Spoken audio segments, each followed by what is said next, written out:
Hello guys, good morning. আজকে তোমাদের সাথে একটা রেসিপি শেয়ার করব, মুড়ো ঘন্ট, মাছের মাথা দিয়ে যেটা হয় মুড়ো ঘন্টটা। তো সেটা আমি বানাবো, অনেকেই জানো অনেকেই জানো না।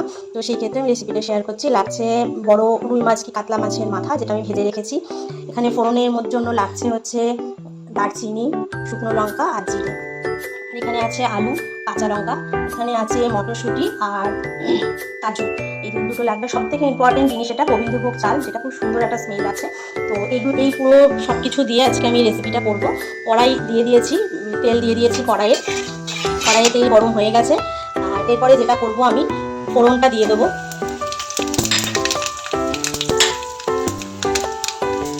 ফোড়নটা খুব ভালোভাবে গরম হয়ে গেলে এর মধ্যে আলুগুলো দিয়ে ভেজে নেব।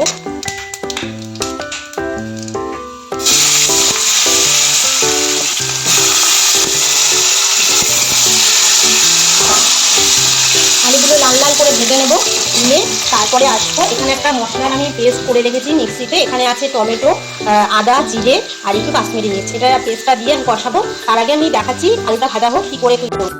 আলুগুলো লাল লাল করে ভাজা কমপ্লিট হয়ে গেছে। দেখো খুব সুন্দর করে ভেজে নিয়েছি। এরপরে যেটা দেব, গোবিন্দভোগ চালটা। গোবিন্দভোগ চালটাকেও একটুখানি ভেজে নেব। ভেজে নিয়ে তারপরে আমি মশলা দিয়ে কষাবো। গোবিন্দভোগ চালটাকে একটু ভেজে নিয়েছি হালকা করে, যাতে স্মেলটা খুব সুন্দর আসে। আর এরপরে আমি এখানে দেবো মশলা করে রেখেছিলাম, সেই মশলার পেস্টটা কিছুখানি দেবো। মশলার পেস্টটা আমি কিছুটা দিয়ে এবার এটাকে ভালো করে কষানোর পরে তারপরে আমি করতে একটু মশলাটা কষিয়ে নিয়ে মিক্সি ধোয়ার যে জলটা আছে, ওই জলটা আমি একটুখানি দিয়ে দিলাম এর মধ্যে দিয়ে দেবো কটা চেরা কাঁচা লঙ্কা। তারপরে দিয়ে দেবো মাছের মাথাটা একটু বেশি দিলে টেস্ট ভালো হয়, আর বড় মাছের মাথা হলে বেশি টেস্ট হয়। তো মাছের মাথাটা দিয়ে দিলাম। এরপরে দিয়ে দেবো মটরশুঁটিগুলো দিয়ে তারপরে আবার একটুখানি কষিয়ে নিয়ে জল ঢেলে এটাকে একটুখানি ভালো করে চালটাকে আর মাছের মাথাটাকে সেদ্ধ করবো। মাছের মুড়োটা দিয়ে আলু দিয়ে আর গোবিন্দভোগ চাল দিয়ে ভালো করে কষিয়ে যত সুন্দর কষানো হবে, মশলাটা স্মেলটা যত সুন্দর বেরোবে, তারপরে গিয়ে জলটা ঢেলে দিতে হবে। গরম জলও ইউজ করতে পারেন, ঠান্ডা জলও ইউজ করতে পারেন। তো আমি জল দিয়ে দিয়েছি, এবার ফুটতে দেবো। এবার ফুটা হয়ে গেলে একদম যখন লাস্ট ফিনিশিং হবে, তখন আপনাদের দেখাচ্ছি কেমন হয়। আমার মুড়ি ঘন্ট রেডি।